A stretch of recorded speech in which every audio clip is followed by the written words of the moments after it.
खूपचा एक 4 आमदार फक्त भोगत फिरायला सगळेचे त्याला खास सोडले त्यांना. 4 आमदार हे कुत्रे नसून हे शेर आहेत. शेर म्हणजे तुम्हाला कळालं ना, शियाच्या झबड्यात घालून हात आणि मोजून त्यांचं दात. अभी अक्कलकोट में कुछ लोग नालायक लोग अगर कुछ बोले वो लोग को जवाब हम करारा जवाब देने को तैयार है. इम्तियाज जलील साहब, फारूक भाई सब मिलके अक्कलकोट आने वाले, उसका जवाब जरूर इस हफ्ते के अंदर देंगे इंशाल्लाह. करार जवाब मिलेगा. तुम्ही तुमच्या इम्तियाज जलीलला आणा किंवा ओएसीला आणा, त्यांनी काय करार जबाब देते. त्यांनी हैदराबादमध्ये करार जबाब दिले नाही. राजा सिंगला एकटा आमचं टायगर राजा सिंग, त्यांना एकटा कापी आहे. अभी अक्कलकोट में कुछ लोग नालायक लोग अगर कुछ बोले वो लोग को जवाब हम करारा जवाब देने को तैयार है. इम्तियाज जलील साहब, फारूक भाई सब मिलके अक्कलकोट आने वाले, उसका जवाब जरूर इस हफ्ते के अंदर देंगे इंशाल्लाह. कधी येणार इम्तियाज जलील? या आठवड्यात इम्तियाज जलील येणार आहेत. वेळ घेऊन आम्ही चाललो, त्यांच्या वेळ घेऊन येणार अक्कलकोटला.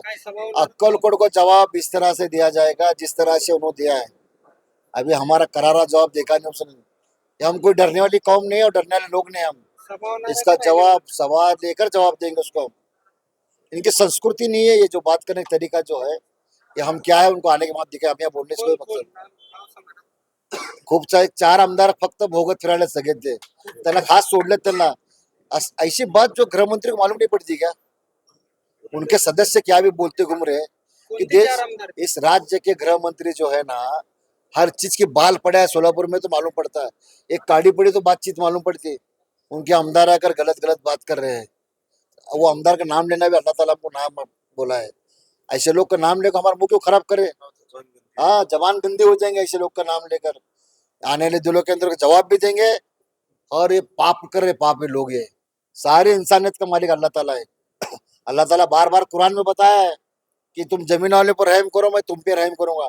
फिर जमीन पर रहने वाले कौन है? सभी जाति के लोग रहते हैं. सभी लोग को लेकर चलना है हमें, सभी लोग के साथ रहना है. और संविधान यही कहता है कि सभी धर्म को लेकर चलो. हम सभी धर्म को लेकर चलने वाले. जय श्रीराम, जय शिवराय. अक्कलकोटमध्ये जे धर्मसभा झालं ते मी शौकत पठाणला विचारतो, त्यातलं गचं म माहीत आहे का? पहिला, अक्कलकोट बस स्टँड आहे, तिथं मुख्य रस्ता असताना त्याच्या मागं काही जिहादी वृत्तीचे लोक पर्यायी रस्ता मागत आहे.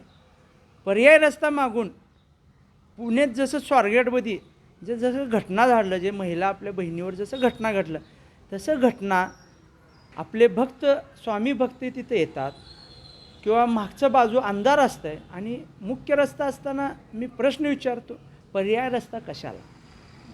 पर्याय रस्ता तुम्ही 1-2 नंबर धंद्याचा अड्डा करायचा का? किंवा लव जिहादचा विषय करायचा का? किंवा महिला असुरक्षितेचा विषय करायचा आहे का? आणि अजून 4 आमदार तिथं आले, धर्मसभा घेतले. 4 आमदार हे कुत्रे नसून हे शेर आहेत. शेर म्हणजे तुम्हाला कळालं ना, शियाच्या झबड्यात घालून हात आणि मोजून त्यांचं दात. असं हे आमचे एक शेर 4 आमदार आहे. नितेश राणे साहेब असू दे, बाकीचे संग्राम जगताप असू दे आणि गोपीचंद पडवळकर असू दे. असा करार जवाब मिलेगा.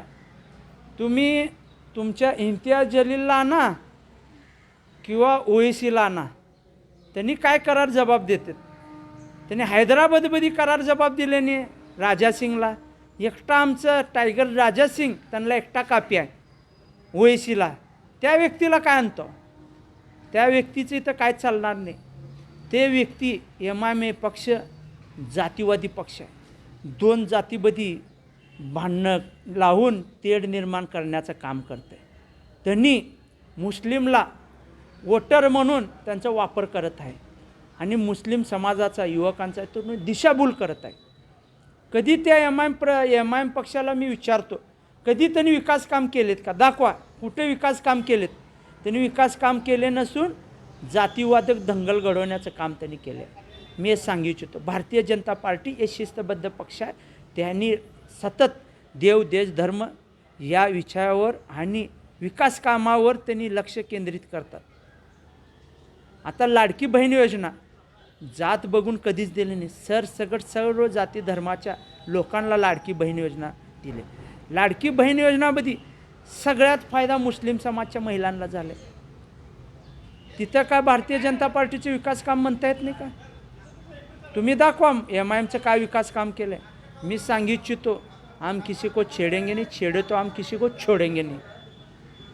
अगर आप सोलापुर की हर छोटी बड़ी खबर सबसे पहले जानना चाहते हैं तो चैनल को सब्सक्राइब जरूर कीजिए और बेल आइकन दबाइए ताकि एक भी अपडेट छूटे नहीं.